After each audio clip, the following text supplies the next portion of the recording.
साथीहरू आजको यात्रा चाहिँ टक्का घाँस काट्न है साथीहरू। डोको पनि बोकिरहेको छु। अब टक्क घाँस काट्न जानु पर्यो। घाँस काट्न गर्मी पनि खतरा छ त। बाख्राहरूले पनि टक्का घाँस खाँदै मस्तसँग सुतिरहेको छ है साथीहरू।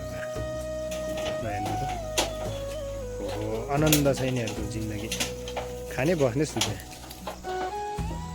होइन। यता चाहिँ के भइरहेको हो? चोर पैसा जस्तो पस्ने, चोर निस्किया जस्तो निस्किने के हो यो पारा?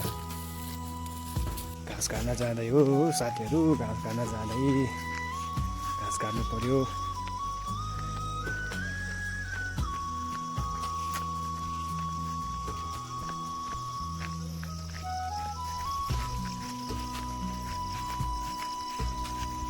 मकै पनि ठुल्ठुलै भइसकेको रहेछ है साथीहरू। मकै पनि ठुल्ठुलो भइसकेको रहेछ। मैले घाँस काट्नुपर्ने रुख चाहिँ यही हो साथीहरू। यही रुखको घाँस काट्ने हो अनि बोकेर लानुपर्छ। गाह्रो छ, घाँस त काट्नै पर्यो।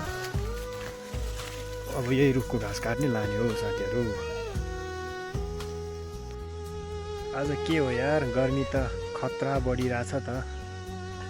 गर्मी चाहिँ खतरा आइरहेछ। यो गर्मीले बेलुका चाहिँ पानी चाहिँ धेरै ठुलो पर्ने सम्भावना छ है।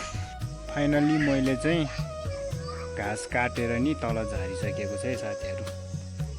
घाँस चाहिँ यहाँ झारियो। अब यसलाई काटकुट पारेर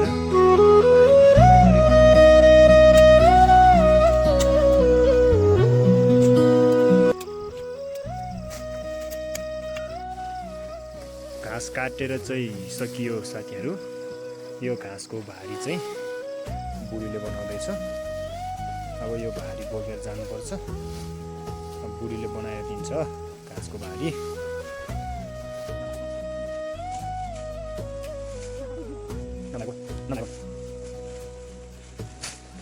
टक्क घाँस काटेर मैले चाहिँ यहाँ भारी बिसाइसक्यो है साथीहरू। यता मेरो बुढीले चाहिँ घाँस ल्याउँदैछ है। ल यसरी ल्याउँदैछ है घाँस। पानी पनि हल्का परिरहेछ। ठक्कै घरमा पनि आइपुगेको, पानी पनि हल्का परियो है। भिडियो कस्तो लाग्यो साथीहरू? कृपया सम्पूर्णजनाले माया गरिदिनु होला है त।